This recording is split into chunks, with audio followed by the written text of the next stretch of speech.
shirye-shirye wasan karshe wato the final episodes is coming up kuma mun update ku yanda za a yi shi inda za a yi shi duka insha Allah ba da jimawa ba kun fara gani kan allon television. We know that 5 of the contestants are going to the finals. We have Alimatu Sadia, there is Hanun, of course Ilham, and of course there is Mimuna Tulukman, sa'annan Muhammad Tahir, shine namiji daya tilo da ke cikin su. Har wayo muna kiran jama'a ku ci gaba da vote musu, ku ci gaba da vote musu. Idan kana son shi Muhammad Tahir ka ci gaba da kallon shi kuma ma shi ya win competition, sai ka yi amfani da code star 920 star 55 hash star 920 star 55 hash, sai ka yi amfani da kodin shi which is 11 TUS 11 idan kana son ka vote ma Maimuna Tulukman, sai ka yi amfani da star 920 star 55 hash, sa'annan ka vote mata kodinta shine TUS 10 idan Ilham kake son ka vote ma, sai ka yi amfani da shi short code din na star 920 star 55 hash, kodinta shine TUS 9 for Ilham. Hanun is TUS 6 sa'annan ita Halimatu Sadia ita kuma kai amfani da kodinta TUS 2 idan kana son ka vote mata TUS 3 sorry TUS 3 su hudun suka saura cikin competition nan yanzu haka da muke magana. Last week mun duba na daf da kusa da final, which is the semi finals, inda ita ɗanwa yar uwa Hamida ita ta fita ciki. Hamida has been fantastic, she's been amazing, and ni na kiranta alama ce na resilience, resilience. Ta shigo cikin gasan tana da ciki. Ta shigo cikin gasan tana da ciki. Ran da za ta aihu ta zo ta perform. Ta perform ta kare. Ran da za ta haifu fa ta zo ta perform. The following week ana performance ta kuma zo. Wow. Da jinjiri. She really mean business. Yeah. So just that votes. Kaga the competition ne. So votes. She's a champion. Hamida is a champion, and in ke damace ne kina neman wanda zaki koyo da ita. Umasho Hamida. Yes, Hamida. But ta kai final in but later win. Amma ni ina ga ita ne champion. Yeah. Yanda abun yayi har ta, oh, she's a champion. And irin su haka muke bukata cikin zonkwanen mu. Even at a very young age, she has this character. Kana gan nan gaba akwai abubuwa diwa da za ta yi ta cimma cikin rayuwanta. And we are still reminding you of the finals, inshallah, wanda za mu kawo muku in 2 weeks time akan allon television ku na Bayyana TV. Alright, issues da yau da mu duba akan wannan shashi na wato Tsarin Safiya. The MPP flag bearership race is getting hotter and hotter, and issues nan sun fara pop up. And one of the issues shine MPP da kansu cikin party nan ka shiga rarraba da yazo ciki da wasu na fadi wufin nan wani shine shi dan uwa Asante Boate, wanda yaje yayi wani comment wanda yaje comment dangane da Bawumia. Party MPP nan wai kana wahala kana bin su ba su gani inda ka fito, kana lokacin da kake wahala kake save ba ga inda ka fito amma da ka kunno da kanka kana so ka jagoranci party sha ce ma a kai nan ka fito kai nan ka fito kai ba haka bane kai ba haka bane maganan wasu nake ba magana na ba kai ba haka ba ina so yi maganan gani da kaina da na yi da su wan maganan wasu ne story da aka rubuta shin MPP da kansu wai MPP unleashes scathing ko skating rebuke after MP declares Bawumia unfit to lead party da kanshi ta nuna matukan bacin rai kan wannan magana da shi Asante Buwati yayi kaman Bawumia bai cancanci ya jagoranci jam'iyyar siyasa MPP ba shi Asante Buwati maganan da yayin kuma Asante Buwati maganan da yayin kuma an ce it is 1,000 times more damaging to the MPP than the rantings of Abronye mun sa Asante Buwati kampun Kennedy Japan yake ko ba haka ba shi ba Abronye kuma na kampun Bawumia Abronyen kwanakin ga yana yin wasu zatuttuka kan wani dandali shi da yake da shi aka ce wannan na kawo rarraba cikin fatin domin zage-zage yake zamne na yi shin suka ce ku da kuke gaya wannan magana to bari mu gaya muku shi magana da shi wannan yaje yayi kan Bawumia wato yana kawo bata da rarraba ma wai dubu ya fi na wato shi Abronye mun tattauna akan wannan magana mu shiga cikin shi fatin da kanshi mu gano yanda suke yin primary sin so sa'an nan ya sunan shi wai Mahama to seek a third term tambaya ne wannan tambaya ya fito ne saboda ita wato Shamima Muslim magana da ta ce 4-year presidential term insufficient for sustainable development. We all know that the president himself ya fito ya zo ya ce kamar shi bai da interest ya kuma wato ya je third term bai da wannan interest shi na shi ne ya kammala aikin shi da aka samu ya tsawon shekaru 4 ya kare duk abin da dai ya yi ma kasar Ghana ya yi ya wuce don badan maganan da ita Shamiman ga ta yi domin suke kusa da shugaban kasa shin ake gayawa a hankalin shugaban kasa kenan ko ko wannan ra'ayinta nata ra'ayi ne na shugaban kasa da ake ganin cewa kamar NDC karfi da suke da shi gidan majalisa da za su tabbatar da hakan wani abu ne da za su ajiye a matsayin wani yunkuri da suke son su yi shin ake cewa kamar shin shugaban kasa yana son ya koma ya nemi a kada mai kuriya ya seek for a third term. Is that the case? If that is not the case, mun duba akan shi wannan shirin mu na Tsarin Safiya. We are also on Galamsey fight. Rocha, Ghana soon hail wannan government for revoking mining license in forest. I think it's one of the things that Suka promised when they were in opposition. Come on, idan suka zo sun tabbatar da hakan. Naimos kuma suna nan suna in the Ahafu enclave where they are arresting foreign nationals who are engaged in Galamsey. It is in this same story that we've also heard that an MP attempted to actually stop their activity. An MP, we are hearing Collins Dauda. We are hearing Collins Dauda.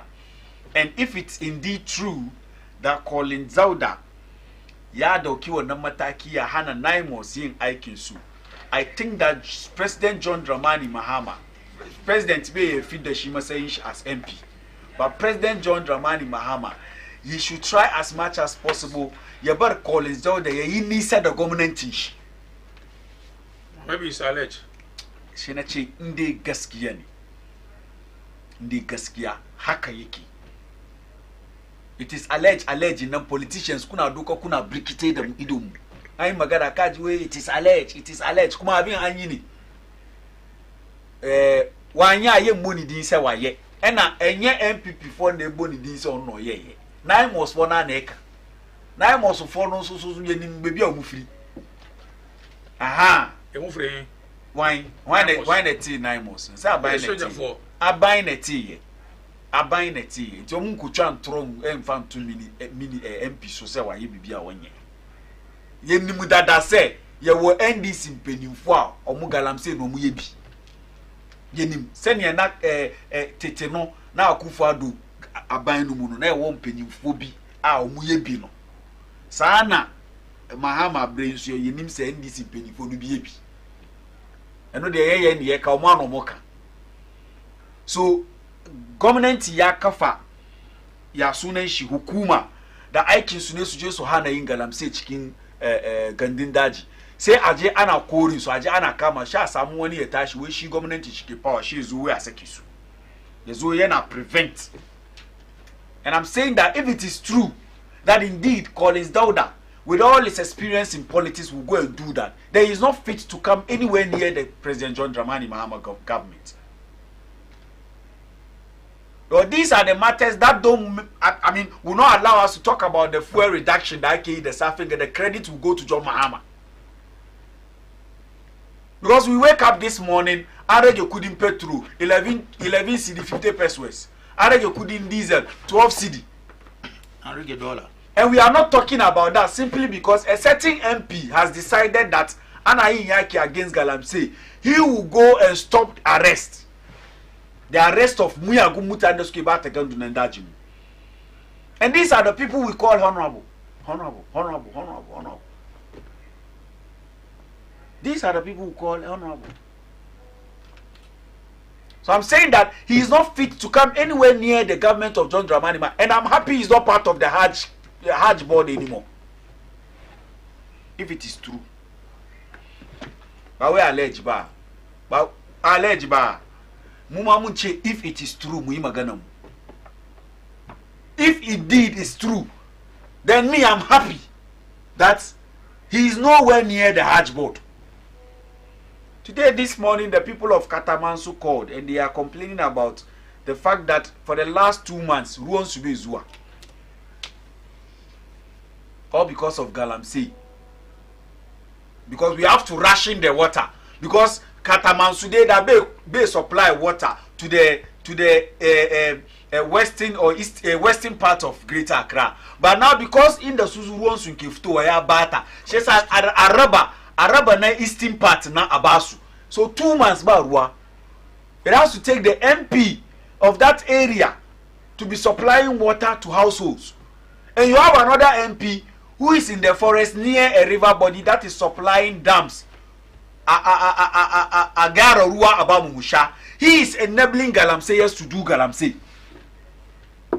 This is not about MPP, this is not about NDC. It's about Miagu Mutani. That's what you said the government. The instead of Sudoki, you are soon she equal the Akabasu Sugara Kasa Suna Doka ni Suna Bata Kasa we don't sue. I bring the day Sigashikan Alikifusu. And I'm saying that these are greedy people. They don't deserve to be anywhere near this government, which is so far doing well. I'm saying the government is so far doing well. We should be talking about the fuel prices they drop the Safinga. We should not come here and sit here and be talking about something that has become an albatross over our necks. Necks. Aka wiyamu. The government ke nema anya solve. She asamu MP, she aikish deke in ndaja akama mutani. She use. He's too powerful over there. I don't know why Collins Dauda is too powerful over there. I don't know. We don't make people powerful to misbehave. Matisa so no kana samani ya bibi mia okon. Hey. Sa na omoka. So kana sama ye beba bi mia okon. Sana kana journalist na ko. Yes we can Collins Dauda asema na abi mia okon. Okay. Sa na omoka. I could say allege. Mu yansu yesi ye de yesi ebe kan asem. I think it is high time we call a spade a spade. Your mama will not be working, and some riffraffs will be derailing the progresses that he's making. Yes. But let me zaga you right now, and then so much now, inshallah.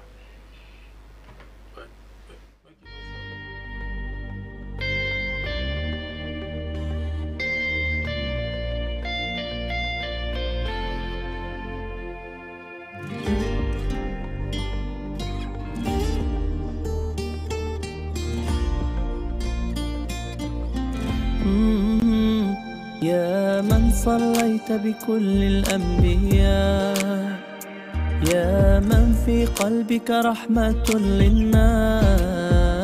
يا من ألفت قلوبا بالإسلام يا حبيبي يا شافعي يا رسول الله بأمي وأبي فديتك سيدي صلاة وسلام عليك يا نبي. All right, Maskolo Mundau, wakilen Jamiu Siyasa, BNPP, the NDC, Sunchugo Studio. I have with me here Saddam, Honorable Saddam of the NPP. Send us what? All right, and then for the very first time, Alhaji Abdullah Ishaq Farrakhan is an NDC communicator. He's also here. If you know him, in 2014, she contest Asedun Kitia for General Secretary position in the NDC. Now, they contest Asedun Kitia for the General Secretary position. I don't know what motivated him to contest Asedun Kitia at that time. Send us what? No. Our politics is the free one. And my presidency, Aji. Baru Lama, why got it running for presidency? Anything can happen. Kaka president. Oh, and it's Anna qualify. Ghana constitution for 40 years and of a sound mind. In the Kamucha 40 years, I. Then she can't fit the Samani. No, at Musa Dankwana push in Nadaria. Said, Musa Danko, how do you know those who are contesting for NDC presidential? The time is not yet. And you are rushing to do your survey. No, she survey in our times. I doubt more people will come after John Mama. But she politics, and it's just by the way. Now, all right. So that's Alhaji Abdullah Ishaq. Is there Ishaq Abdullah your first? Ishaq. Yeah, that's my surname. Your surname. Yes, and my middle name is now my Farrakhan. first name. I don't even Sunana Ishaq. That's my first name, Ishaq. What did we say? Malam Fari Sunana Ishaq. Malam Fari Nanshina Ugania. Aha. What a big She came Babanani. Inshallah. So, Sanukudazua. So these are the issues. I don't know when Chikida moved so much sheep. Now, Kuni. Since when our year, our band, but in Farah. Shi dai muna muku kuma barka kuma kamin in yi magana ina gaida mai gidana Alhaji Sharif, former NEC member NDC. Ina gaida His Excellency John Dramani Mahama da matan shi. Kuma ina gaida Bank of Ghana Governor Dr. Isiama. Bayan shi ina gaida Alhaji Labaran Wini ba ina gaida Hajj Board Chairman kuma. Ina gaida Alhaji Sadiko, Republic Supporters Union, shine chairman su. To the something guy na kage yanzu wanda zamu discuss. All right, choose any one of the issues. To shi dai kamin mu fara dai na yi batun jami'an MPP tun daga dan wana yana nan ga an yi batun flag barriership racing of MPP. Gaskiya is a very keen contest. Amma contest ne da kana ga yanzu Bawumia yake gane the type of party da ya shiga ciki. I remember in 2016 lokacin da His Excellency John Dramani Mahama ke power, she Bawumia ya fara use wani term, ya kwere wani term, oh John Mahama is incompetent Mahama. She Mahama ya ce ba, well, he's very happy. And she has said he's not incompetent. Amma in lokacin siyasa ya kai in Bawumia in yazo yana so ya nemi flag bearership MPP ba lokacin na MPP sun gwada mai who he is. To kaga magana manya kaman dusi yake. Ya ce MPP ba su bashi. Very good. Mahama we MPP ba su. Amma ya gane ba sun bashi, sun bashi. Amma ba su vote mai ba. Gashi su da kansu su ce wai Antoa ba. Ko dai ba ka gane. Sun bashi. To bashi ne da ya ce zama president inda sun bashi. No bashi ai mutanen Ghana daban ne da mutanen MPP. Kai baka vote mai. After elections. Kai ka vote mai. Ya zan vote mai Allah na tuba. So wannan daban ne. Amma after election Mahama was specific. After election ya ce MPP would never allow no. We MPP would never yayi magana biyu ne. Yeah, don't allow him. By the end of the day, he said they will not allow him to lead them. and after leading them kuma they will show him who he is sun bai ga inda ya fito kaga kuma inda ya fito nan shi yanzu aka fara na gaya muna ba ya lead don Ibrahim Champa ma ya gaya kama ya ce shi dan zongo ne the whole Ghana about na manta da adadin zongo ma da zan ce amma only a futu zongo kawai suka vote mai wajen honorable Alex Apayo Markins so is it not the case that the people of Zongo disappointed Bawumia ya gwada musu shi dan zongo ne she kuma da muka ji a Santaraji ka duba number of votes da NDC aka samu in the history of Ghana ba ta yin NDC muka samu more than 4 seats in Ashanti ba it's between 3-4 amma this time mun samu 12 she uku yaje court aka karbi uku aka basu da shi I'm now talking ga Ashanti region NDC muna da 9 my own area kusa da Obuasi Akrofom constituency bai taba happen ba tun lokacin kurma this time NDC sun karbi it's all no in ka zo Askwa in ka zo wajen KT Amon adan sai Askwa NDC sun karbi ko ina ne ai ba Ashanti region shi na baka misali Ashanti region ne ka san Greater Accra da su Ashanti region dai zama misali no Ashanti region is a home of MPP it's ko ina Ashanti region dai garin MPP ne don ni da kai mun san Ashanti region is for MPP don shi NDC kullum muna nema ba 30% ne mu win election inda mu samu 30%. Amma this time ra kasa in ji wani aburso an ba mu ya wuce kamar yadda ya bursu ko ina very good wo be biyewu yanzu ko ina ji jo mama excellence ina gaishe ka in ji shi wai ya san Allah ya bashi win amma bai isa mane ya bashi haka ba wai ya bashi ya wuce ya yi over don shi kamar yadda muke ga batun racing na it's very interesting in lokaci a jefa kuriya ya zo ko in position ya yi vacant kowa na da right ya contest yanzu ka duba mutane 5 ke contest ga Kennedy Japan ga Brian Champon ga Dr. Educhum ga Komne Japan amma ka duba Komne Japan among them ma shi ya gaji cikin MPP dia ma ga wani write up where he has suffered a lot in MPP this is the time da yaci da delegate su bashi amma mu we are not interested in that za mu face reality ne on real grounds today ni dai na san Bawumia still stand tall to win them my own opinion kuma I wish kuma na son Bawumia na kuma ne zo as an NDC person na fata ne su ba Bawumia na kuma yazo mu kuma gwada mai another less level amma ye su na yana ba ta party kamar yanda shi Asante Boate yayi magana kaga politics yanzu an waye an wuce ana politics of attacks politics of tribalism an wuce wannan ba politics saboda wanga musulmi ne ko saboda wanga Christian ne Ghana is a secular state dan shi kowa na da right shi ko mai bautan turu yana da right amma kaga utterances da suke yin nan in gari ya waye da shi na kuma za mu kamfe mu gaishe su haka nan in ka tuna John shi Alhaji ba mu yayi magana ga wo maganganun da yafi aka yin nan no suka attacking shi da shi nan shi no NDC muka slow down ba wani kamfe da yawa ba no ka ce an yi Palugu dam an biya kudi kaza she mu buga ma ina Palugu dam wani ya ce ya ba mu yaje zai leading su excuse my language ya ce wote ni kura wuntumin bedi so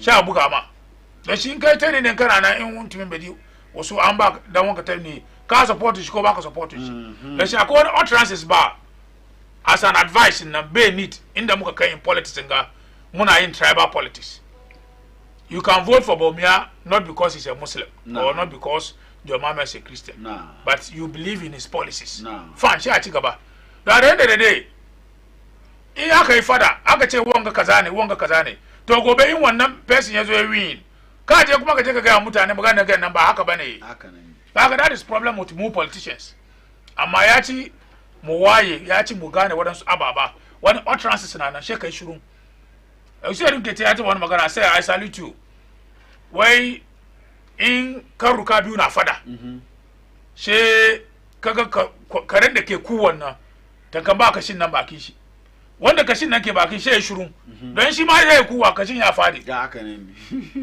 don shi in politics ya ci mu koyi ababa da yawa MPP yanzu ga suna son su bata party shi nan mu kuma ba so shi haka nan ma mun so da su remain in opposition but to be a stronger opposition kaga su yi mahalan wani o haye zo bar party kaga shekarar jiya ma kana Japan ya ba su wani another strong one wani ba su sani ban su kamar yadda suka yi lokacin da suke power nan to after election sun ga abin da zai ma party kaga bai dace ba saboda party dai in za yi election ayi election gobe in kaga dan wanka kai ka gaishe shi John Mama abin ga Kojobon su ya contesting shi ai so the force contest amma say he's working with them saboda Kojobon su bai ya sai wani wuri ya zage John Mama ba dufuwa bai ya zage John Mama ba an yi election an kare dufuwa ma a da end of the day ma ya withdraw yau Kojobon su shine Ghana ambassador to China ya ba shi position so yau ka zage ba miya who is likely to win the primaries from me my own opinion kuma sarauta Allah shi ke bada sarauta ya waye gari yau babu ya ga president shi ka zage shi yanzu me zaka je ka ce kai ka je office shi wani kila sadat ma bai da ka shiga wajen amma kuma within the same party ne da shi wannan abu ya ci mu politicians be very careful inside politics mu ni na contest sai duke ta yi hawa ya gani muna dariya muna gaisuwa ina zuwa office shi sun shekaran jiya sun zo bwasi mokokin honorable Abaji wanda suka involve helicopter crashing na wannan admo deputy general director ko menene director general nadmu ni da sai ruke tane da fifi court muka zama muka fira ka gani na contesting shi ban zage shi ba bai zage ni ba yazo after election yazo kama ne gaishe ne congratulate na when you achieve why is it that the NDC is able to manage situations like that more than the MPP? That is individual differences in Indian psychology. Kaga kowa da yanda gidan shi yake. Kaga NDC excuse me muna respect manyan mu. Amma NDC kowa MPP kowa na ga kamar shi ma ya isa. Ka duba example somebody like Abronye Allah na tuba. Kaga yana magana kamar ma ba wani namiji cikin party. Abu duka muna da wannan zuciya. Mu duka yaran zongo ne yayi. Mun yamu ma mu yi kara mu yi wani kuwa. Na'am. Amma ba respect bane ba daraja bane. Yau in duba idon John Mama in yi magana in gesin shi kaga bai dace ba in duba sai rinka tiya in yi wani magana utterance zan mai gobe in gashin je in ce o say forgive me kaga bai dace ba kuma da zan yi na san lalle maganar ka da zan ga ya dame su haka ne dan shi is high time mu koyi wani abu cikin siyasa mu bar attack too much attack na divide party attack na divide party kaga NDC ya so ya same mu wani lokacin katuna lokacin su Obed Asamoah amma Sha Tamus was able to bring all of them back on board problem na Nadu kenan da bai ya cikin NPP ba Nadu ya zo with wani different mentality ne afoko je ka zamna nan Kobne Japan je ka zamna nan saboda ka understand shebe ya ga masu ba amma ka tura lokacin su bai da Asamoah su samu problem with Rollins amma da Tamus ya zo no she crown su duka gusita ga ya je form party shi ya kawo su duka yo they are working with them but Tamils was actually an outsider very because at Tamils lokacin da Rollins ya je duko at Tamils Rollins ya na ce ya impose at Tamils ne kan NDC we didn't see the NDC in him at that time amma ya zo ya maintain party na yau ya kawo mu duka together that is what Akufo-Addo His Excellency should have done amma lokacin shi mom she division ya fara zuwa cikin MPP to extent is one of the factors da ya bi NDC MPP suka samu matsala ka duba ce Alan Tramanti ya bar ciki or is rather a matter of people taking entrenched positions they are not ready to back down on maybe sooner yin wani abin da suke because at that time we all know what happened Afoko Kobne je Japan sha Allah ya sa shi zo zama president da mai ce yi shi da ka kira su duka back a zuwa gama a move commander a tamu sai don wani yayi somebody was a pace setter a tamu sai mun gani ya kira Gusitano wai Gusitano ya ja form NRP ko ya suna party shi aka understand yayi kokari ya ja su duka ya kawo su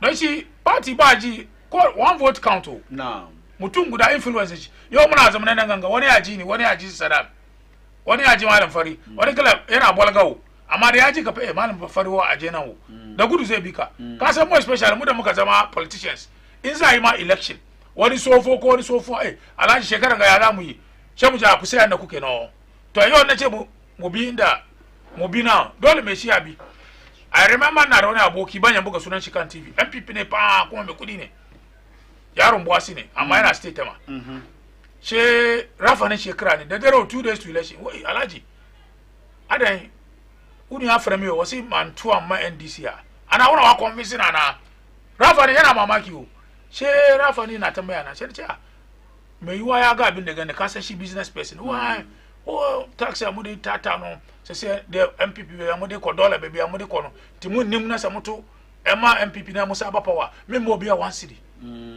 shi rafa na ce to ba laifi tun da kai ma kana NDC inda ya ce mu bayar ba mun bayar mun san kai ma kana waje so imagine so people has influence da shi kuli believe yanzu kana ga family shi around obuasi kuma shi for abin ganan duka wo a that time na ya ja su duka su zo NDC don shi mutum guda ya bar party ka akwai effect da zai zo kan party ka don ba mutum guda da zama politician bai da aboki cikin party bai da wanda kuma yake son ya ji utterances shi wani na ga in ya ga Saddam magana Saddam zai ga mai shi kenan fana kenan wani kuma na ga farka yayi magana shi ma ya aiki da magana shi don shi party dai irin rabuwa a yi zuciya ana kawo problem cikin party bai da kyau cikin party don shi dai kamin saukan ba kani na shi ma yi magana ina ga ba MPP su yi very careful with their plans mu kuma muna addu'a lokacin namu ya kai kan wannan attacks ya zo ciki da yawa don in kana damage dan wanka yanzu kuma ya kai damage control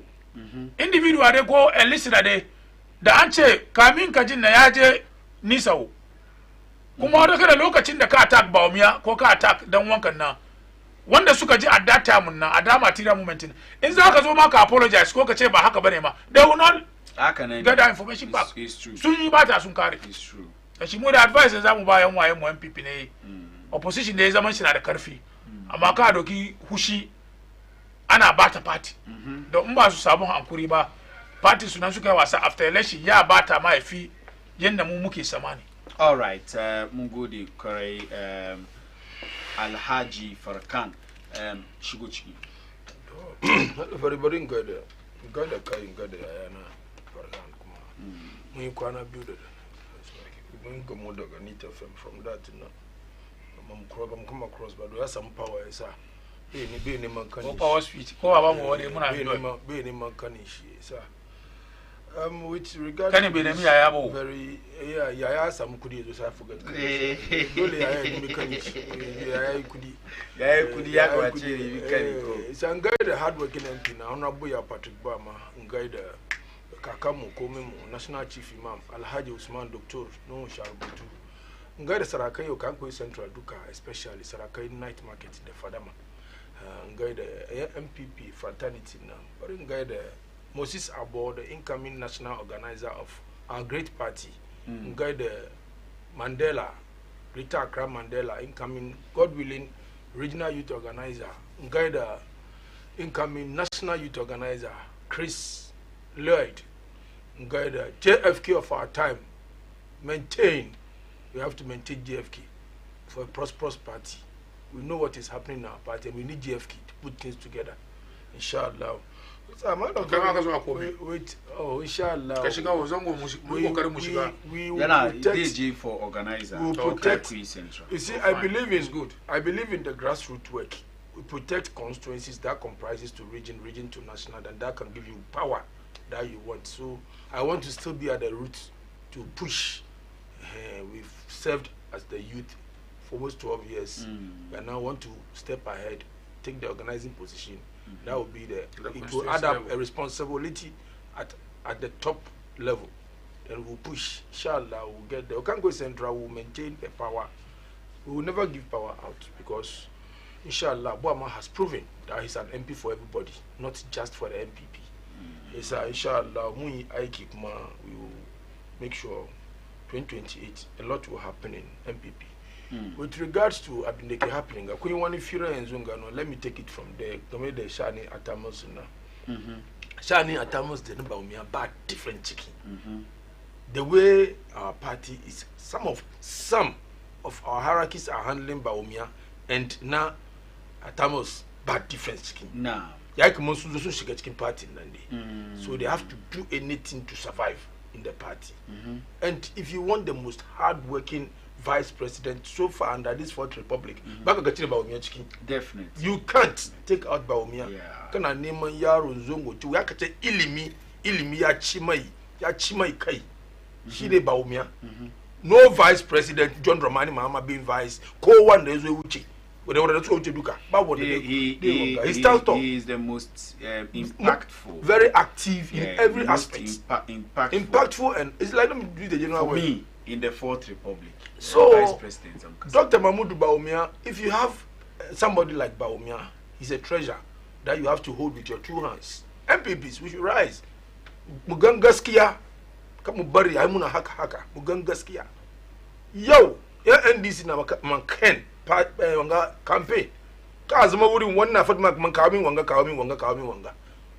Wana bawmiya yi. Ka samu mulki 8 years.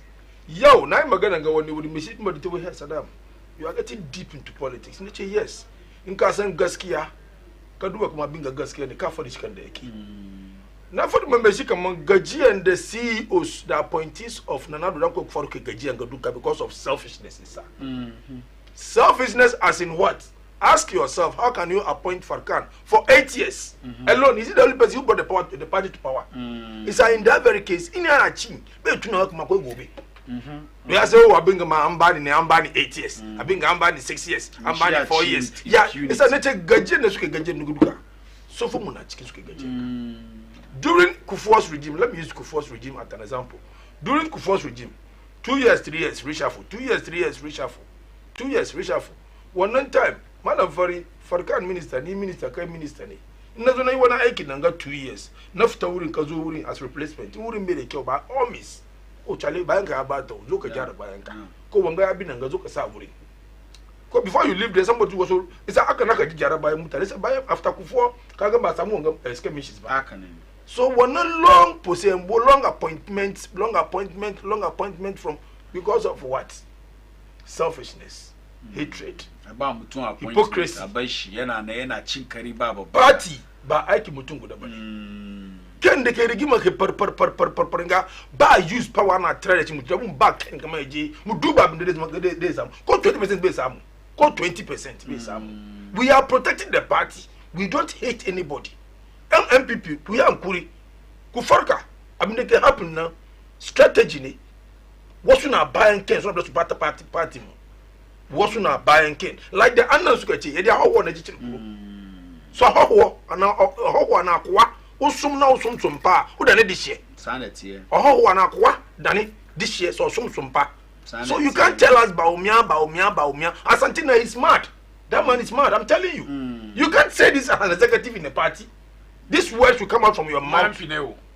It's nonsense. Member of this MP is not still Asante Wanabumari. I don't want to be here. Asante Boateng is mad. This word that he used against Bawumia, it will go against him. He's a leader as well. Your constituents, you see who you are and how you are. To use these words. We are training, we are kenny. When you say they are hot on a chichiru crow, Bawumia nam, a friend is saying, oh nam, a friend is saying, oh addressing presses. Oh yeah, a friend is saying, engagement needed. Now, where were you? When this man was working, toiling, doing everything to make sure he saved our party. Where were you today? You call him a slave in our party. May God forgive you. You don't know what you said.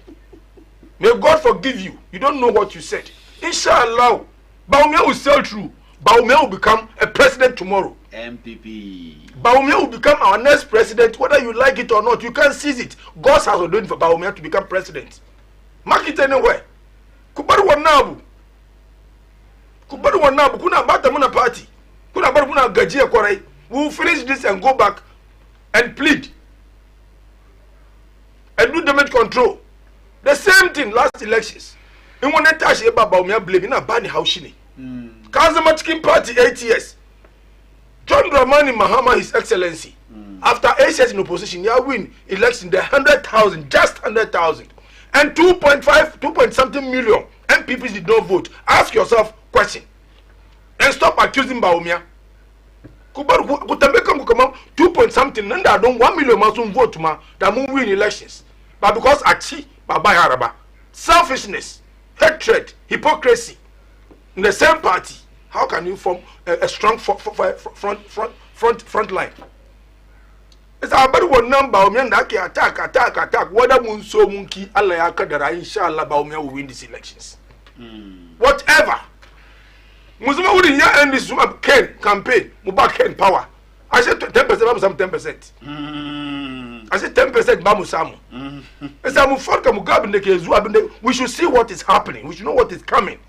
We should see the trap the NDCs are set for us. Should not about the party through Ken. Should not about the party through Ken. But with those of Afranto and the UP, we don't think about them because we know even CPP are collapsed by UP. All right. You see, as I mumba manyamuna wasu nisi asati wanga magada in Nigeria. I think you go and sleep and think about it. If you can't like somebody than the party. So if you have passion for somebody, doesn't mean because I get one kaba one. MPD, Gobe will become the flag bearer. Gobe will become the president of this country. And how are you going to work? How are you going to go and beg? Is that with this Nina delegates, Kuya and Kuri, Karmu mistake, we are the party. Now Baumia is leading 14 regions. Inshallah, we want massive, like we gave Kufuado 85%. Want to give Baumia 90%, even 90%. For what to prove to Ghanaians and the MP that we are ready. These utterances, my candidates in the Kaki. Unpopular, yeah. Yes, Ken. Can have been Ken Isaka Zage, former vice president, 8 years, and the former flag bearer. Is it a case that Akans in NPP don't think that if you are not an Akan, Barek can lead party? That's not what. Baraka Nambani. What's Subasuye Maganaba? Because that's what the impression. Mama is a Nodna. That's the impression I would. Mama is a Nodna. That's why it's not a Muslim. The NDC is not NPP. See what I said 10 years. I want 10 years. The NPP were there. 10 in your religion. 10 in your look at the mama. It's not some. Look at the mama touch China so you contest. Yeah, contest. But mujiring Maganganwaka, mama not in any. Mama. It's like MPP has the pension. Baumia has been very snappy, very smart to enter to where he is today. Local also tribes don't get closer to that area because they know this people will sabotage, they will do this, they will do that. But Baumia is a very strong. Baumia is ordained to be the president of Ghana, this country. Till casket, inshallah, this man will be the president before he goes. It's as you forget I'm not saying now. Baumia will go, inshallah, yachi. It's as you bury one now, she gets so for me as a non-account, do I have the chance in MPP going forward? Oh, why not? We have Muslims. We have. Look at what they are doing. One is part last time we heard was Ghana, Christian country. They become a chaba Muslimi. So it's not even against only Northerners. It's also against Muslims. So those of us who are Muslims, and it means we cannot be MPP as a party if we have the ambition to maybe tomorrow vie for positions like this in the party. Normal most times if you are not in a good standing in the party and back to have the party at heart, you will leave the party because of some of these sabotage. So you as a Muslim, in the party, how does it feel? Oh, how does I feel? I mean, I'm okay. Me, I'll become whoever I want to come in. Whoever I want to become. Is that the case nothing in your will stop me. Constituency level? This is national. Let's look at your constituency. Constituency and you know, constituency, you can't go central as a whole. I think it's we don't have we have every type of language, every language or any languages in the constituency. It's an account. We have the IB town. But it's account dominated. It is a candle. That was my former constituency. I know the constituency. I know, but previously when the constituency went to Kankwe North, that's where you can say what you are saying now. But for now it's been divided though. Like you are, it's not like division. Because a lot of them are siding central now. Central now. Suna share boundary with the Kaneshie enclave, and we don't suna no. And then of course, Nkana as well share a fade out. So north Namunada, yai more cosmopolitan where everybody else is there. Say Anka State the north now has been swinging. Yeah, Ejina. Now, I got to go central. Chede, Muna de Zongo Nai, Muna de Bad Body Zongo, Muna de Abokar Sidik, that's Abekan. Yes. Then we have the night market, we have the Fadama, and we have some. The area that we don't have Zongo at all is somewhere Olengili. That's Nyamiche. Nyamiche cliffs coming to La Paz. Olengili. That's where the Electra area. That's where we don't have Olengili Kona. Yeah. We don't have Zongo there. But the man for your vote was Bemomo Electra area. 208. 208. We didn't know. You see, with the 5 electoral areas, it's Bemomo. Bremer Goda has the chunk of the Zongos. Blemago, that's one electoral area. We have the Blemago and the Bamumbo. With these two electoral areas has the Zongo. 208, 2012, we didn't vote. And before Wayama has the Bad Zongo and other few Zongos, and Apenkwa has few Muslims and the Zongo. Not that right. Zongo. But let me read some messages. I think point is well made on this particular matter. Back a book of move on, I can't read them. We Salamu alaikum alam Fari. I beg you, this issue of Muslims dress code, you can send it to the Office of National Chief Imam for them to send a petition to the Minister of Education before they reshuffle. We are on it actually, but when we magana and we are on it. We'll make sure that we would follow the matter to the latter. Good morning, Bina TV. Malam Fari, good morning. May Almighty Allah bless you. Bless you too. Muhammad Alasan, we tell Alaji that he should mind his own business. Bawumia is going to win power. And we are waiting for him. Bawumia is going to win power in MPP and win power come 2028 elections. Jalaluddin, we MPP never learns lesson. We Salamu Muhammad, we check Mills and Ubeda Samoa, who was outsider and insider. I think Mills, the outsider, led the NDC and paved way for Mahama. So Bawumia, the outsider, will lead the MPP and become the next president. The MPP is a traditional party made up of Dankwa, Busia, and Dombo, and now is the turn of the Dombos. They always say this: the Dankwas are Kufuado, the Busias are the Kufuos, and of course the Dombos will surely be the Bawumia. We naked truth, we whether an outsider or insider, Dr. Bawumia will win us, will take us into 2028 elections. Inshallah. No amount of insult will reduce his chances of leading the MPP. Swallow away. Who remember the story of Joseph in the Bible? I should get a Bible. In fact, Dr. Bawumia is the Joseph of our time. His brothers thought they were selling him, but Meshibi Karab, emoji. Now, we Kuma, nobody in MPP was born with a party. Each one was an outsider before joining the party to become an insider.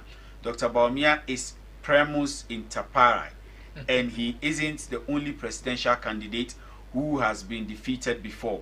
It's only Rawlings who was never defeated in his presidential election. Likes of Kufuor, Atamils, Mahama, Nanadu were all once defeated, but later on won the election to become president. Let's rally together to support Dr. Bawumia to become president come 2029. I think this message is very deep and powerful. Alhaji Ibrahim, when the guy was saying you and I were not there, no one considered him outsider, but now he's outsider. God is watching all God will fight for him. Us. Talk is cheap. We small presidential primaries, MPP people, they talk we nonsense, against each other. I'm waiting to see the behavior of the ones who lose party presidential candidates. We know what we are expecting from some of them is they will leave the party as usual, just as Alan Martin left the party. And the crying baby, me I call him the crying baby, just as he left the party. Mohammed, why is it that some people are so envious against some people's success? David, who was chosen, and then the viewers, Bible, they are quoting from the Bible. David, who was chosen by God to be a king of Israel, wasn't pleasant to the sight of prophets Samuel. He was the one God has chosen. So if God chooses, no one can stop. And then they wow. Bible. Positive change in Medina. OMC's commence reduction in fuel prices. Petrol sells at 11.59. I think I've done this. Diesel goes for 12.47. This can only happen under good governance and prudent management of the economy by critical thinkers like John Dramani Mahama and his appointees. Well, good morning, Malam Fari. How are you doing today and your family? May Allah continue to bless you too, and all the rest of the people that working with you there. Please, I need Malam number. My name is Abdul Wahab. Abdul Wahab, I'll send the number to you after the show, so don't worry. Okay, all right. Har you muna kiran mutane ita yariya Amina da aka cuce ta yar uwa mai shekaru 24 sorry, ta sa katu cikin wuta wadon yariyar na bolin kwanci ta doki ta mamman dama gabanta ta jima yariyar ciwo. Har wayo ana neman taimako ga al'umma duk baki daya. Mun san Imam Abdul Razak da hidima da yake yi, taimakon duka wurin shi da yake ya so ya mika ya ba su a yi abin da ake bukata a yi. Umman an karbi yariyan an bata, amma yanayi da umman take ciki ba shi da kyau. Shi sa wai inda ka yi shi ka yi shi gaba daya. Shi sa ana neman a taimaka ma umman a setting ta up, a nemi mata wurin daki ma da za ta yi ta kwanta ta yi zama da yariyan, saboda ta yi ta duba yariyan yanda ya kamata. Madinan ga umman take aiki da take ba wani aiki bane. Shi yasa kada a ji a karbo yariyan a zo a bata ta kasa kuma duban yariyan. Shi yasa duk da dai mun karbi fadan muna yi, ya kamaci mu yi fadan mu yi shi mu kare. Jiya Newtown Islamic Hospital su kuma sun mika wai da su kawo. Bayan wannan mun san yadda damu ya so su kuma nasu gudunmuwa da suke so su turo da tallafin ya so yariyan ta ci amfani shi. Mun gode kwarai da gaske. Muna neman taimako ya shigo. Kai da kake son ka tura naka taimako kai hakan ga momo number da dan baku na limami ya so ku tura wato taimako da kuke son ku kawo, especially dangane da shi wannan issue na Imam Abdul Razak. Ina zuwa na da Imam Abdul Razak. The number I don't have it off head, so ya kamaci. Na'am, so lamban shine 0244 508 132 0244 honorable zana wani 0244 508 132. Imam Malam Abdul Razak sunan da ke kan number kenan. Sai kai da kake kallo na yanzu ga doki number ka send one up kitwe biyan su yaso a taimaka ma wannan yariya da aka cuce ta. She's just 7 years. Aka mamman da mata wannan abu din tana bolin kwanci da mu duka muka yi shi. Jiya ina koro ma mahaifiya na ta yi dariya kana ga dariyar tana yi da an cire a lauye miya mai da shi rawani, domin ni boli ina yin shi da style ne. Ni na tashi kwanan nan na yi duna na rasa kuraban nan shin duki kai shi yi ciki me da ka mi shi matan me ya kamata yanzu haka Wednesday an ji da ta court a ja ci magananta. Ba mu iya mu yi mata abin da ta yi ma yariya domin akwai doka Ghana. Kaga da mun samu kanmu wani kasa daban ne, da an eye for an eye ke aiki wurin da shi ita ma aje ta a bisecting ta. Ita nata da ba dokan kato da doki shofu ne a sa cikin wuta ya ja sha mamman da mata, don kataranta na da girma ya fi na yariya kato maybe beji. Serious, I'm serious. I'm serious. No, gaskiya very serious. Ita nata na kato bai yin aikin da kyau. Da shovel na kwa kasan biyu ne. Akwai speed, akwai wanda ya haka, to wanda ya haka gannan shike da girma. An sa cikin wuta ya ja sha mamman da mata, but unfortunately we are in Ghana. Dukan Ghana yake aiki da shi. Sai aka mace a yawan kuri. Amma the contribution gudunmuwa ko tallafin is important. Let us support this cause. The number once more 0244508132 0244508132. 3 2 sunan da ke kai suna na Imam Abdulrazak ne ka tura kai ban referencing ka ya zama Amina referencing ka Amina yaso a san kaman saboda shi ka tura wannan kudi mu yi haka mu baya yaso a taimaka musu yaso su kuma su samu mazauni mai kyau na'am mu shiga cikin story na magana da Shamima ta yi da ya turo wannan question cewa kaman shin Mahama is he going to seek for a third term na so ma da kai to masu sauraron mu muna kuma muku barka da zuwa kaga batun Shamima ta yi batun is Mama seeking for the third term to ra'ayi ne ai kaga opinion like gnosis ita tambaya ta kuma ita batun tana gwada kama 4 years na yayi too short for development kuma bagaran ta haka dan ne amma constitution Ghana ya ba da wannan dama shine maganar da zamu fara tambaya shine na biyu kuma shi His Excellency John Dramani Mahama da kanshi yayi magana ya ce bai da interest ya je for the third term dan na ga wanga magana da bai taso ba amma tunda dai an gaya dai is a public in the public domain da ya ce a discuss don ka duba His Excellency John Ejekun Kufuor lokacin da zai bar mulki yayi da batu kaman wannan 4 years nan dai yayi kankani inda an yi shi 5 years ne da yayi kyau banda shi other manya su ma sun yi batu kaman 4 years na is too short yanzu mu duba place like Burkina kaga an ba try another 5 years recently sun kuma ba shi sun extend by for 5 years kaga yanzu which means sai 3 years zai 5 years 8 years dai ali shi ma ya doke aikin da zai yi amma as to a ce John Mahama ya zo for the third term na shi bai taso ba don shi da kanshi do wanda suna ga saboda NDC mun samu majority don ko a abin ga the crime baby shi ma yawan ga makana pay markings minority leader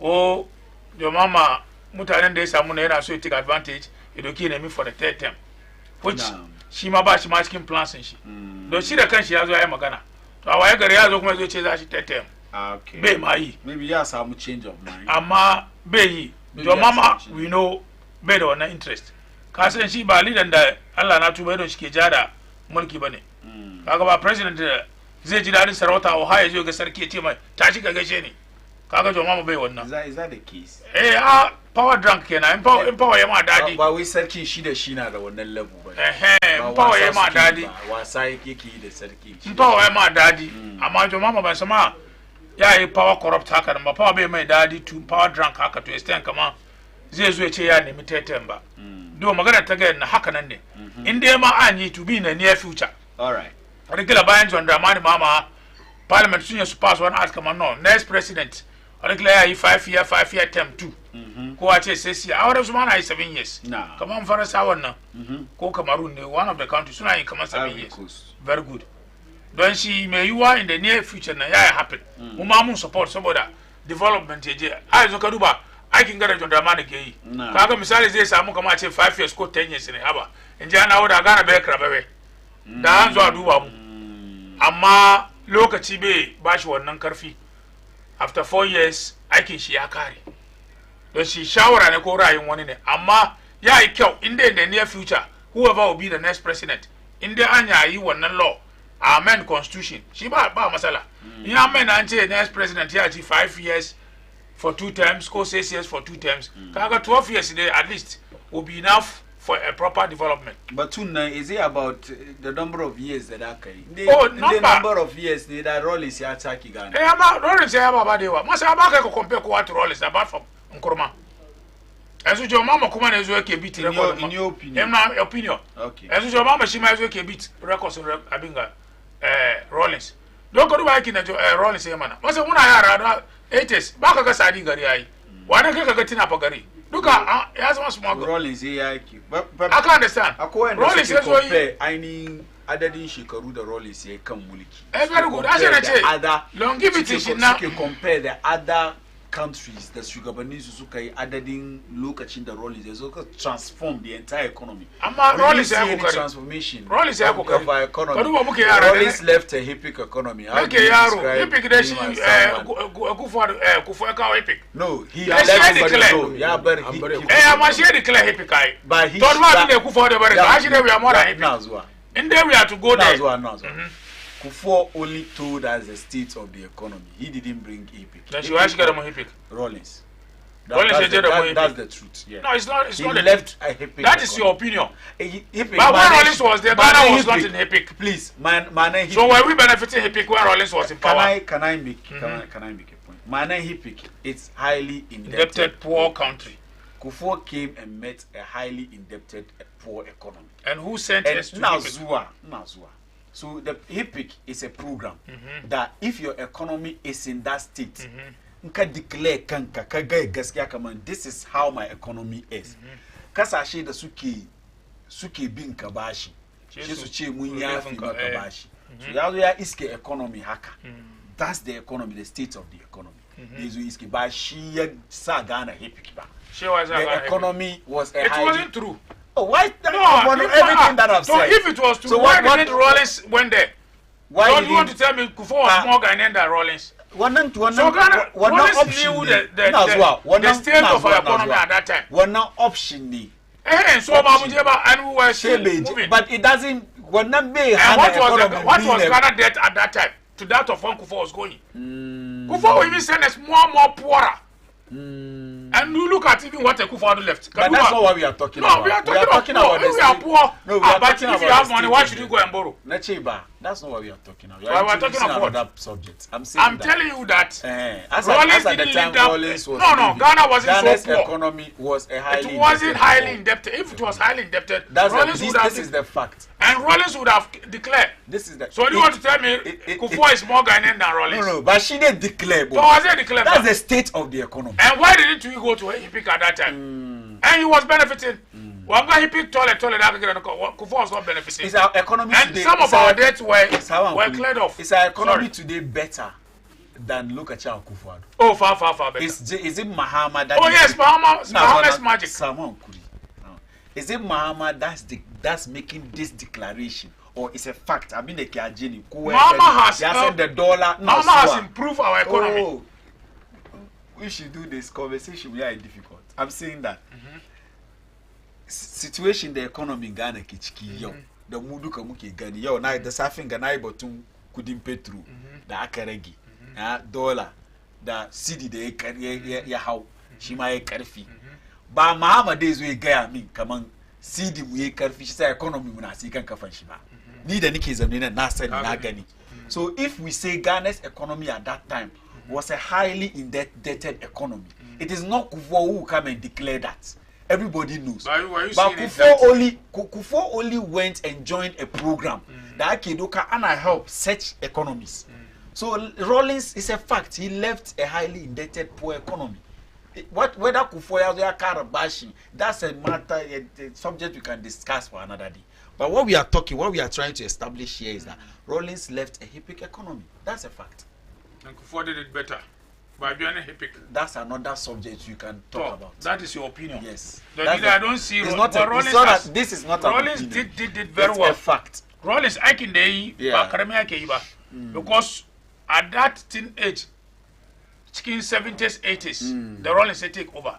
In that after it can take you 3-4 days. Yeah. And Rollins was able to fix all the rules. It could have been a double. Then she, why do you tell me Rollins? At least I go at that time. Military rule at that time. That is what it the opposition. Made the Kumi. Nobody opposes what he does. But at the end of the day, he did actually.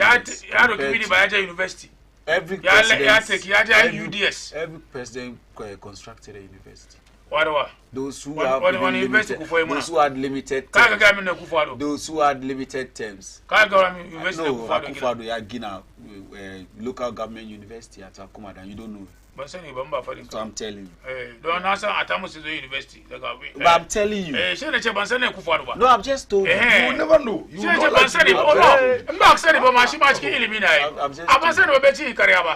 Kufuor Bansa University in Kufuor Ginaba. Kache Kowaya Gina. Bansana Kufuor. Amana Sena you has.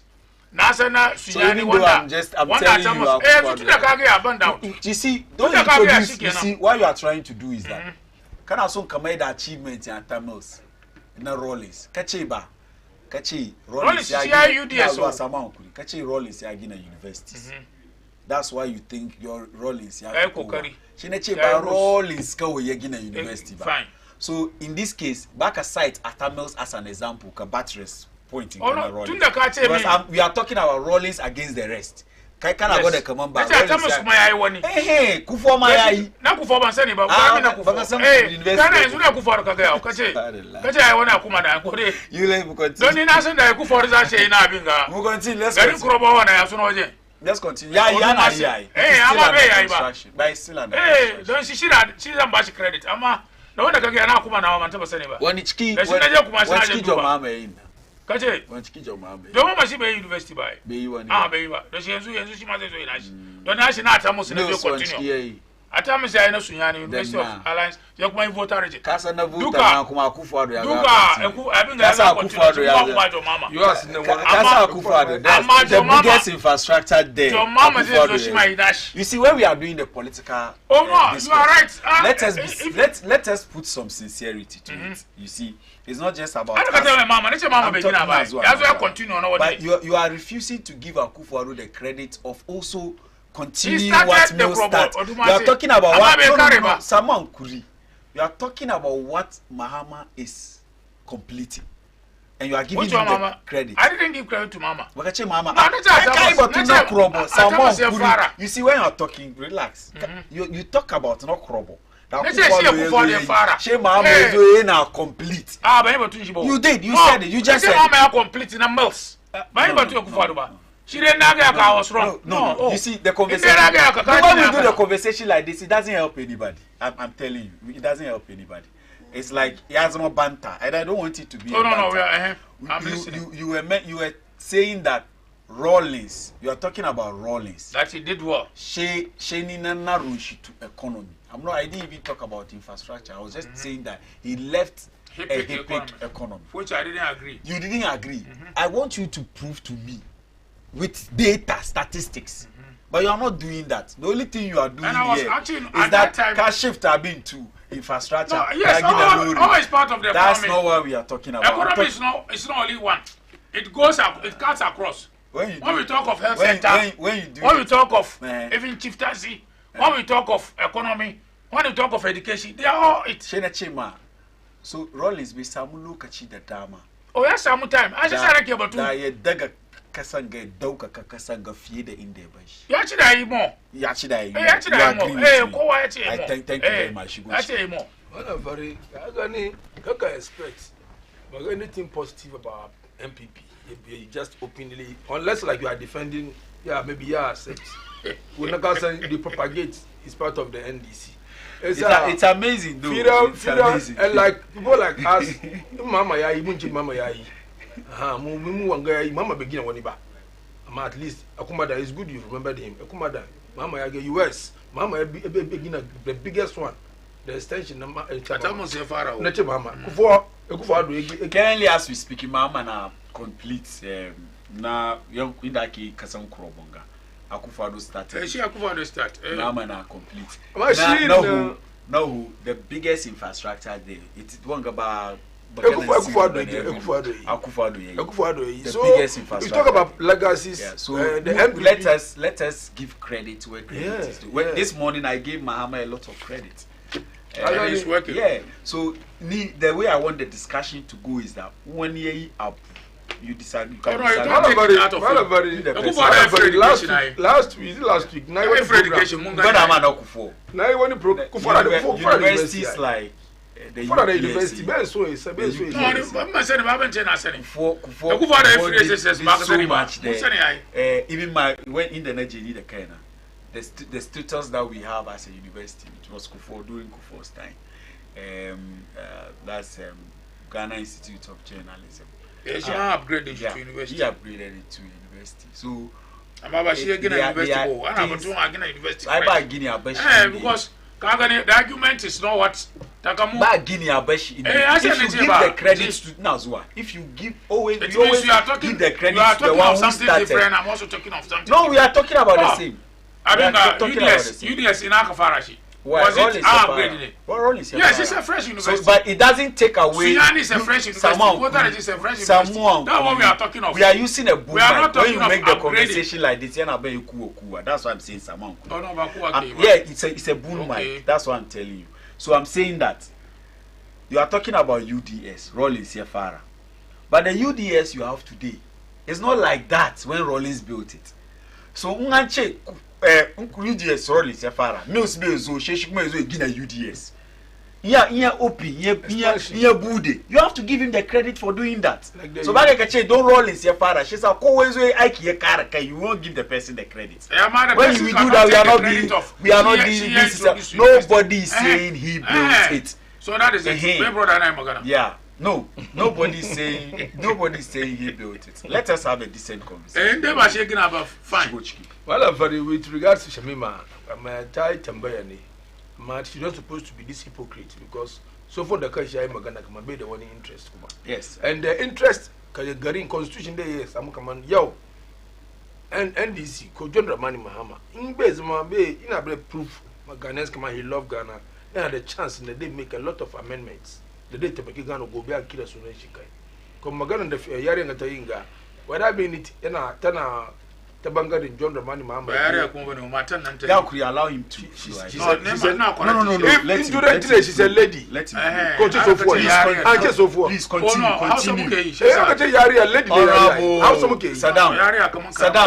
No. So how should you say a lady?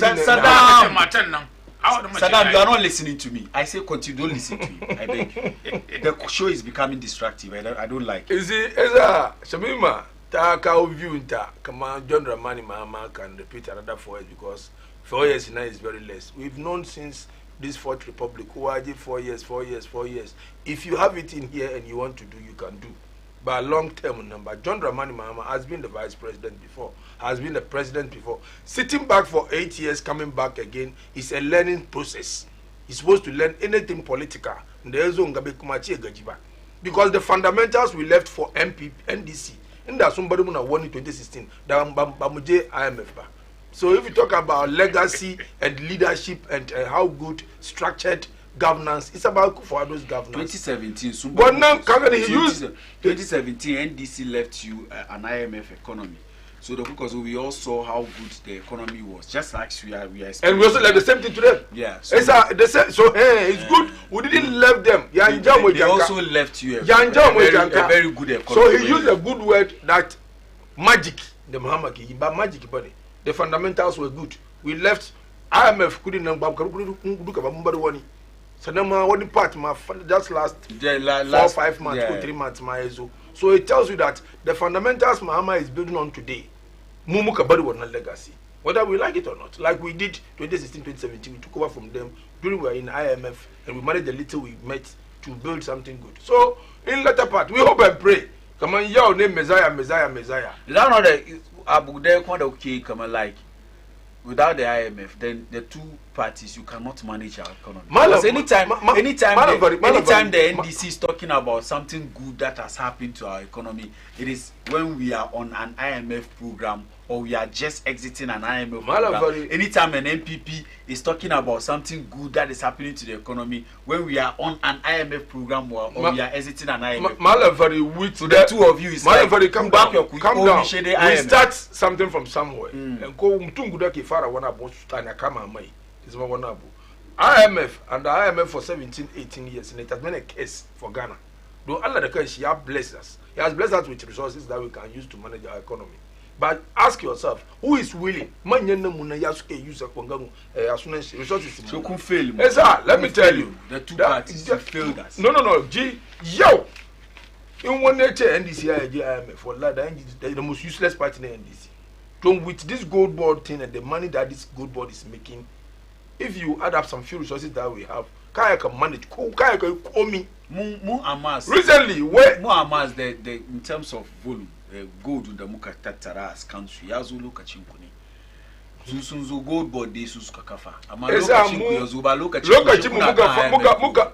Deal with that. How strategy and they mitigate those problems that we're having as government. So we brought this in gold for oil thing. One none the suka divert gold board. One before when you when I boy Carabao, don't 2012 they were in power. They don't know anything about good board. They don't know anything about good board. Don't talk to Mahmoud about men that like how she can't go to me. They were gold for oil. To gold for oil, that is gold. Muna said no cow dollar gida. Dollar is a spot. Unga kudu mukada. She must come across with this oil. It's a gomo mujere gold. Now 1% come on crude oil. One mumu cow gida muzu support wanga mudeshi. This is what Dr. Bambamia. A mufalki she fara ish kada kada tell bambu initiate skin power bamuka sauka. And the second man no. They if this boy use gold for oil, then let's do this gold board thing and defend our goods from the shores because they have the gold none as well illegally and as well to ride without we knowing or getting anything out of it. So Sami Jefi and his people sat down and see that this way we will help or support our economy. Though this short time, within this 10, 11 months in the scale office in Ghana, Kagam profit in that Kaiba, profit in Wasaba. But profit in Wasaba. This very gold board thing can stop us from going to IMF for years. Don't 17, 18 years at the IMF, na bangam profit in Mukatamukaiba. Esa, Shabima Magana Shabima. But 17, 18 years and the IMF, now those are the time look at Chinamukega economy. Kind of green. Sino gonna come with Bambuza ina fanishi. Sora no duka fitina da wale. Sino gonna come Bambuga amfanishi. But that's what amfanishi dike ga maka. Amfanishi na woni muke ciki ngai. Ba yanzu aka economy mu ga da muke magana me I don't know. Ban yance kaman kokarin gwamnati ne ko IMF program da muke kai ya bar muke samu wanga nasarori. Shi dai mu fita kai. Malafari shi was lokacin ko aka no muka fara from 20 zuwa 2017. Booming economy kasa yayi stable baka gan dollar yayi sai akan cedi yayi sai akan kafan shi ana ta rage kudin mai da muka fita kai no muka baraya mai program na no shin ko muka yaka Malam Farisi ka bari maka mun Allah ya. So right now me I cannot say kaman inshallah muna bida John Dramani Mahama with the executive powers in the Samu the parliament the Samu use wanga a good amendment within our constitution. It's about the constitution. It's about the constitution. Like it's what? about the lack of discipline. No, it's about the constitution. Discipline. Constitution, none of the limitations. Politicians spend anyhow. IMF is just there as a Munga front page. So IMF see the country Yaro she ban the kowa and then the way and spend how many millions of cedis every month. President has spent. Come party. Meaning specifically in party in the chain. I don't know whether party in that can chill. He said 200,000. Come party every constituency. No, 20,000. 20,000. We come party. Every constituency. Come party. Now, while the state is now, number Keba NDC, because they are enjoying and we are bleeding. That there's no evidence. There's evidence. That, like the party thing that Kudina have to ring. Baumia is also promising. Yes, she know. Baumia is also promising to. Yes, she know. We appointment. Me check about Kudibo. Baumia we about 10 appointments is in each constituency. At least the Hamburg appointment. One appointment. Appointment is the any government. Every government has more than almost 70,000 appointments to do after winning elections. So in she, let's say, no? 7,000. Let's say 7,000. Sorry, 7,000. Party people now. 7,000, 10. Yeah, che, 270. Why constituency? Beche MP people. So let me see. Constituency number NDC That do. There you can already calculation. You see, so with Fira Shami Manga, where they are calculation we be Shami Manga, 10 back push 10 times. Back about the Fira. Oh, remember me time 27. Remember 276. Okay, 2,760. Constituency bia. And our police station. Constituency, police station. And yet, constituency, you can be constituency. Yes, you have what it takes to help the region. 2,760. So this appointment, I bet Bumu constituency, say, Bibi the HR, Obeji would about constituency. Yes, sir. Shabi Mananti is just sharing idea. Come on, yeah. Mama has done it with his step. Like he said, Mahama wants to leave a good name. Don't previously be very good name. Ya mama ya je gida the doom sorry. It's now that he's supposed to leave a good legacy, a good name. So you say na be dey the kwanchan kali ku bari je ka go force you je you a table constitution come dey another term. Yeah, sir kan Kunya. Ghanaians will never vote for him. Because Ghanaians are now enlightening in this politics we are doing. It's a kazo kache sort of guda abaka. I'm back a guda na. It's a wanabukuma. I'm telling you like to be a shock to them.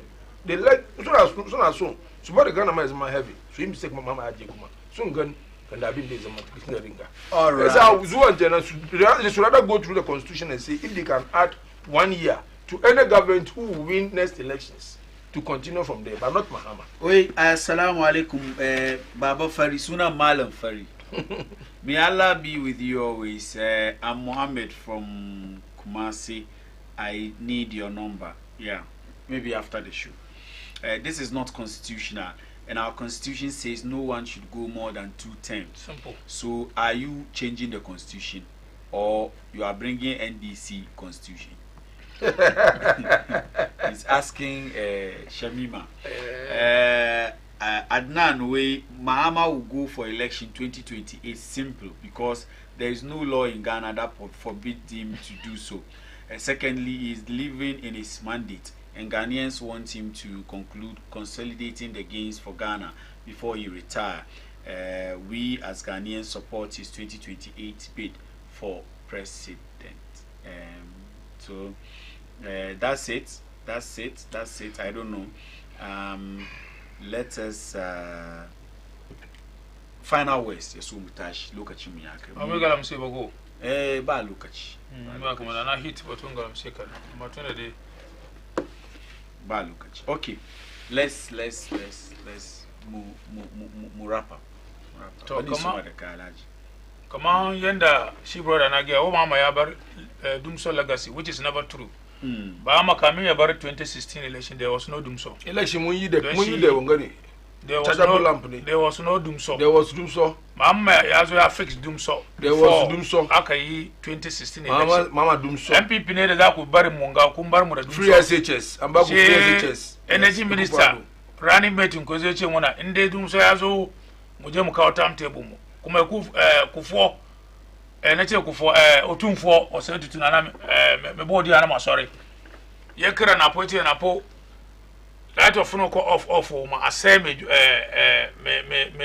me gaje sam di aduane otumfo kira che ga me ama da fito je zo che ga me ga na mun ce akwai Dumso mu no mu je mu kawo timetable kaga ba legacy mama kenan ba ku ka bar legacy da she dollar ya kusa 17 cities ko 17 cities ba na yana yi mautu fa baci ya mai abaci kasan shi na po mbare yau zuba magana shi cikin program ba na po yaje waje otunfo ce mai kama wo menana no mititu wo fiya ha wo ya ce wo shi yare ne shi ya san ubuwa de men kwa bonti amma fo ki kasa ubuwa de wo mutane na cewa bai da kunya ko mai girman kai ne da ya fita gida otunfo no suka je Jubilee House je mo kwa men kurmano nka tuna I can understand. Jubilee Park. Jubilee Park.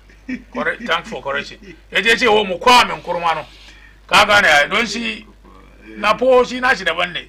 Na fata ma in ba mu yawi ne kuma kawo shi a saranin meet.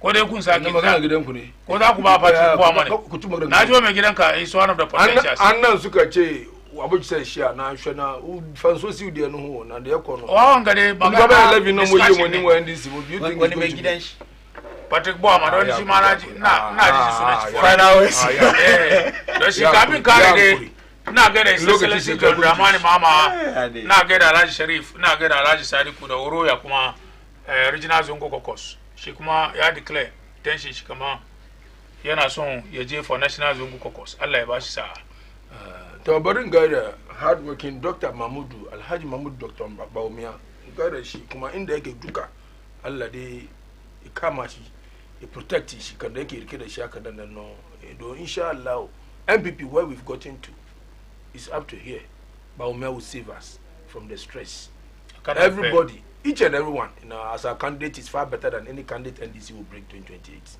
so oduba dai mu ya bin da kamata we maintain good name manyan mun da suke magana kamar sun sha wani abu nan ku fita shanin su ku fita shanin su wasu na magana sha amma insha Allah Baumia is ordained to be the next president of this state and nothing will erase it so may Allah be with Baumia my next insha Allah JFK Zongona Musliman JFK has done possible best kama ya maintain a lot of wanga good name isa muduba mukao JFK we maintain JFK Moses Abo da muka je opposition ba da muka je opposition ganda ba Moses ba da party mu ba jin da mu amma ya stand very firm ya defend party na Moses of our time inshallah next national organizer of our party, and the Greater Accra Mandela, small by mighty, inshallah, the regional youth organizer of our time, very soon, we will ordain him to be, and the Chris Lloyd, the incoming national youth organizer. We have Uganda Central, Nine Naku Saddam Hussein, you know the name, right? Inshallah, make me the organizer and I'll give you the number. Not just a position to be held, but a work to be done. A whole work to be done to upgrade the results and give you the assembly seats that you want in Okankwe Central. Inshallah, Saddam can do it. Alright, maskalo kan wan damu da saya kan shirin Tsarin Safiya da na kawo muku yau tun da safi karfe 7 har zuwa wannan lokaci. Wa'anda suka taimaka mini a MCR